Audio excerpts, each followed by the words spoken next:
All right, welcome back to Maverick Overland Adventures, everybody. This is episode number 6 of the Maverick Overland Build series, and in today's episode, we're going to be discussing the Nilight off-road light kit that I just recently installed on the Maverick. I'll be doing a full review on this kit, as well as giving you guys a detailed walkthrough and showing you exactly how it's installed on the truck, as well as how it's wired.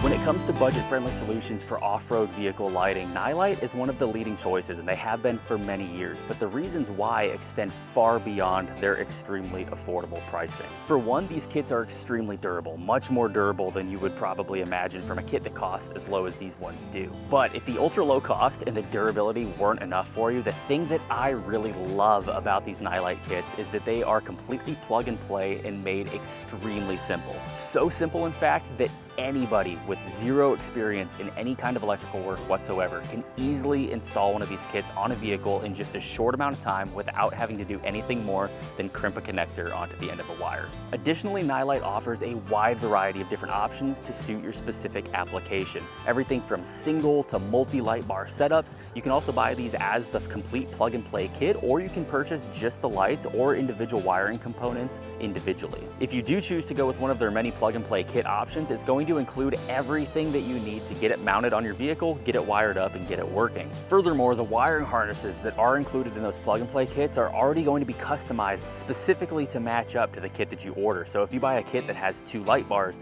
that wiring harness is already going to be pre-wired with leads for 2 light bars. So these truly are plug and play kits, and just about as simple as automotive lighting could possibly be.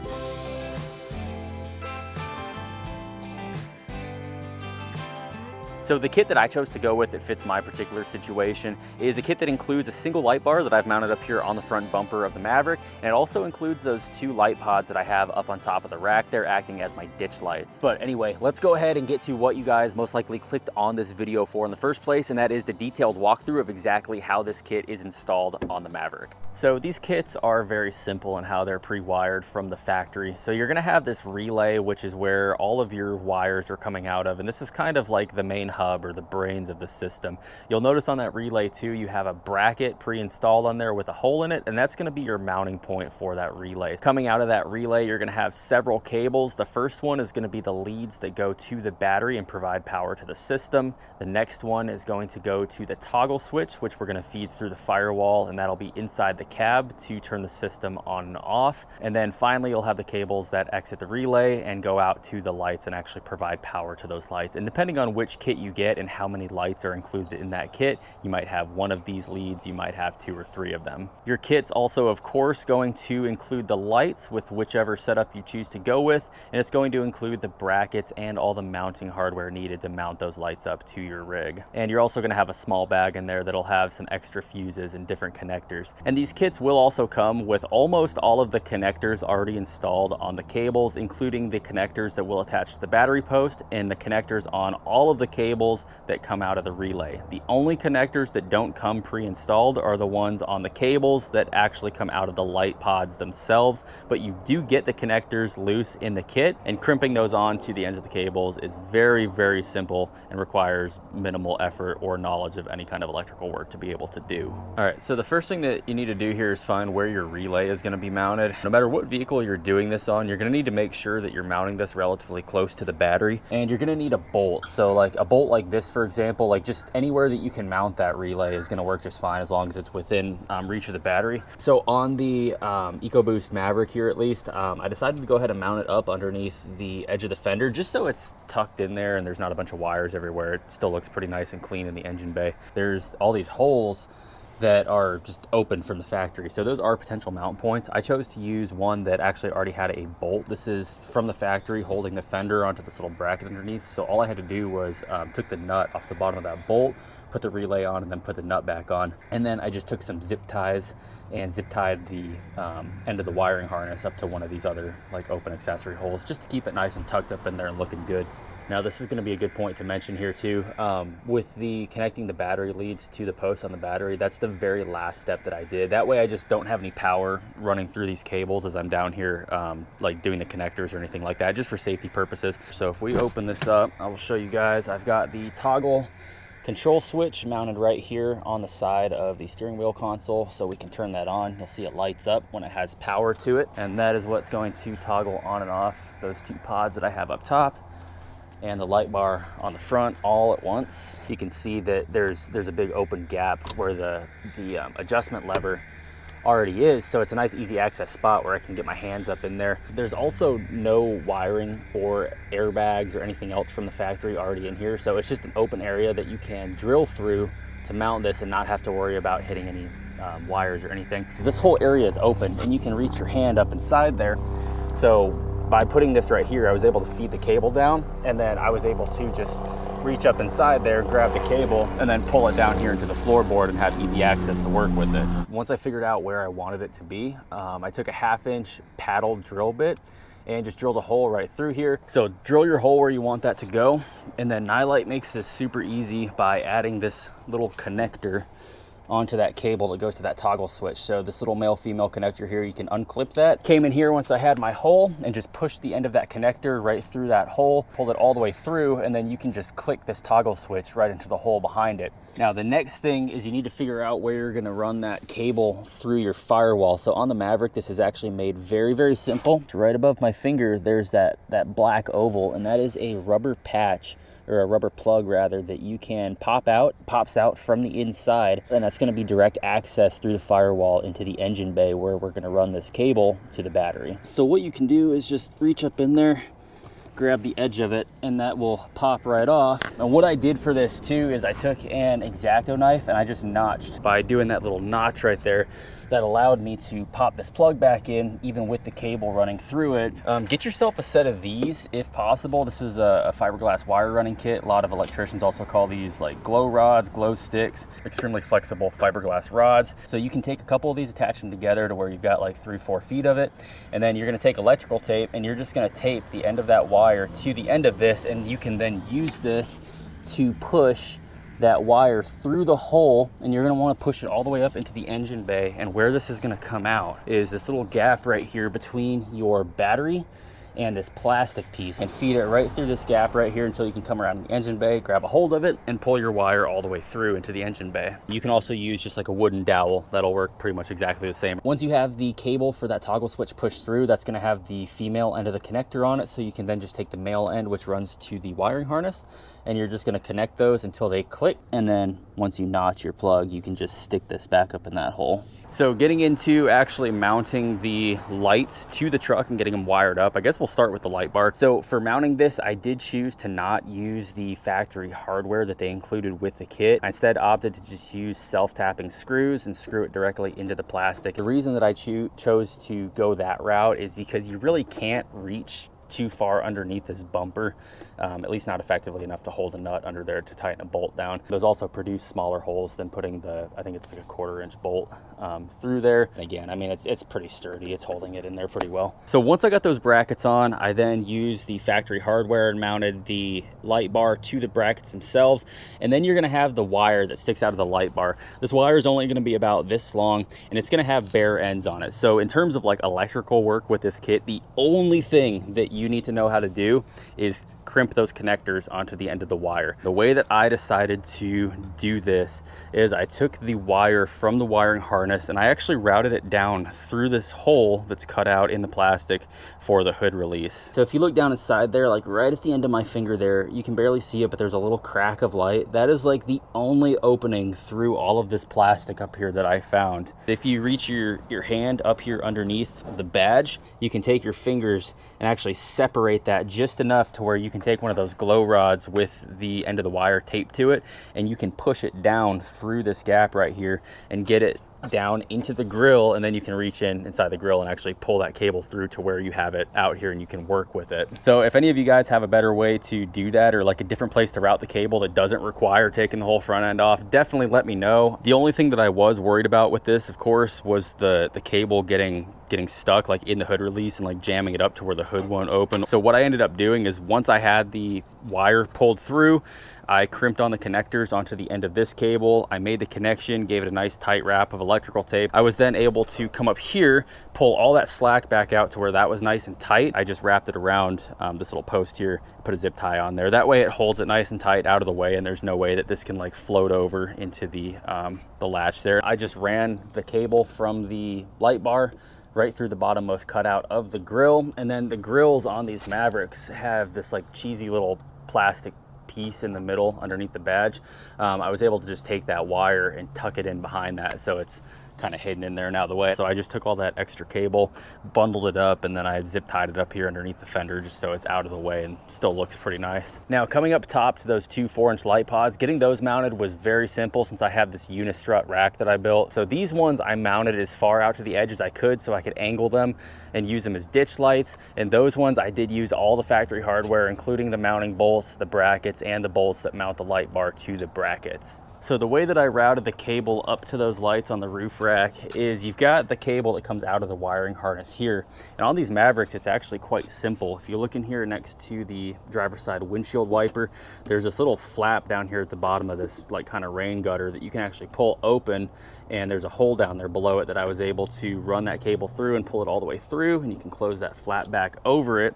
And then I ran it right up the side of the windshield up to the rack. In order to do that, I bought one of these rubber wire hider kits off of Amazon. This one was about $14. I will link it down below in the description. And at least for the Maverick, this 3.5 foot section that I bought is the perfect length. It starts right down here at the bottom of the windshield, runs all the way up the side of the windshield, up the front part of the roof, and it ends right here in front of this little foot. So I was able to just wrap that wire up and then tuck it into the unistrut. It has a 3M sticky back that you can stick onto the edge of your windshield, and then once that's set, you can tuck that wire in and hide it and run it right up the side of your windshield, and it looks pretty seamless. It's the same thing as that front one, just crimped on the connectors, made that connection, did a nice electrical tape wrap so it's weatherproof. Then with the other one, you have another like 4 feet of cable, so I was able to just kind of hide that inside the unistrut all the way going down to where that light is, and then I just took some zip ties and zip tied it to the unistrut so it stays tucked up in there and looks nice. And this one's exactly the same as that other side, but I will just give you a little view of it here. You can see that cable that I have coming out of the unistrut and coming up into the light there. And then finally, once you have everything mounted and wired up, the last thing that you do is you can take those battery leads and connect them to the poles. These come with very simple round connectors on them, so all you have to do is take the nut off the top of your battery post, put it down on there, and then tighten the nut back down on top of it. Okay, and that's pretty much it, guys.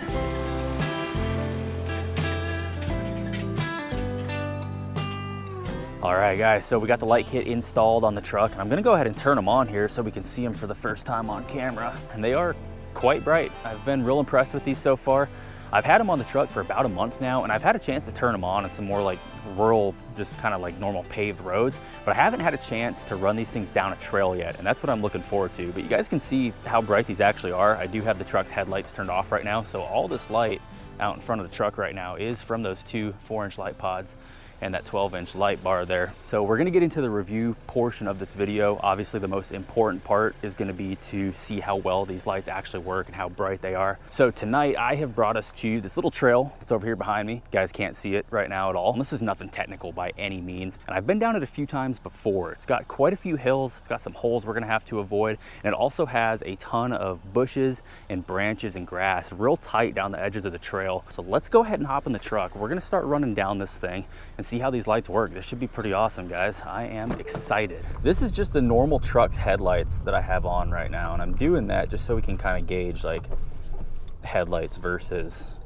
the light bars themselves. So that is normal headlights there. Let's go ahead and flip those Nilight lights on, and that is super bright. You guys can see the difference there, and you can see the edge of the beam there from those ditch lights that I have mounted up top. So when we turn those off, you can see how well those ditch lights do at illuminating the side of the ditch over there, so we can see all of this grass. If there were like any holes or big rocks or something we had to avoid, if there was like an edge that we didn't want to slip off of, those are going to be perfect for that.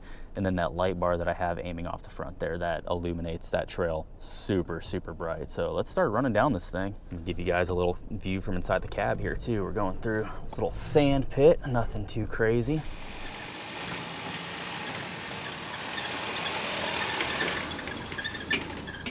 And then when we flip those Nilight light bars off, that is the difference. So that's just the truck's standard low beam headlights right now. That is the truck's high beam headlights, and that is the truck's high beam headlights with the 2 light pods and the 12-inch light bar. Drastic difference there. And what I'm gonna do here too, I'm gonna give you guys a view of the front of the truck with just the headlights on. So those are the standard low beams, and we will flip our Nilight bars on, and that is the difference. That is a ton of light coming off the front of the truck right now. It has this entire area all lit up. That is amazing. So that's headlights off, and that is all light bar that you guys are seeing right now. So let's go ahead and continue on here. I've got just the Nilight lights on right now. The headlights of the truck are turned off at the moment.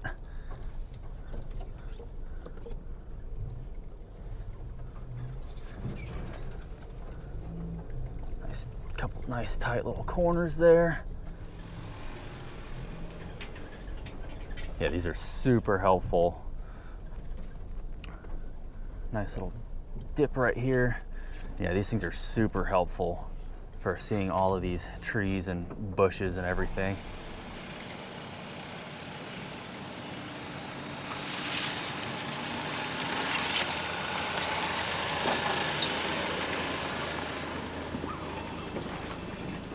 If we were driving down like a dark urban road or farm country or something, you got deer running out. It's perfect for illuminating the tree lines down the side of the road so you can see those animals before they actually make it to the road itself. Now I'm gonna hop out here too, because there is something I want to show you guys real quick as well. So if you watch that light from this angle here as we walk around, you'll notice that right there it gets super bright.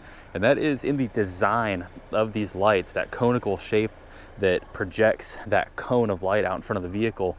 The way that that's designed is what determines how wide or how narrow that cone is. So you can get these Nilight kits in multiple different styles that all project light differently depending on what it is that you need for your particular application. Really, really cool.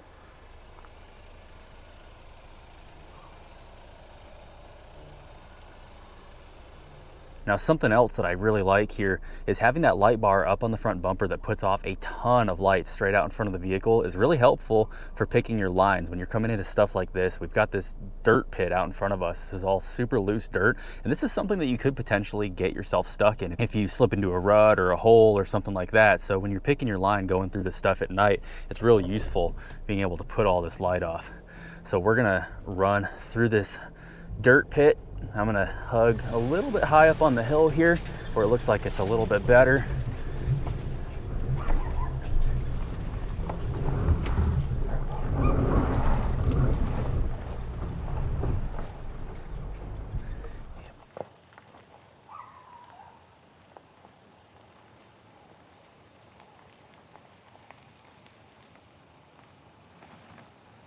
Yeah, you guys can see what I mean here about helping you spot your line out, especially in a vehicle that's pretty low like the Maverick is. I don't want to bottom this thing out and get her stuck. So it's nice being able to see everything in front and on the sides. Nice tight little patch of bushes here right underneath the power line post. Those ditch lights are just lighting up everything. Not missing all those redneck pinstripes with this much light, that's for sure.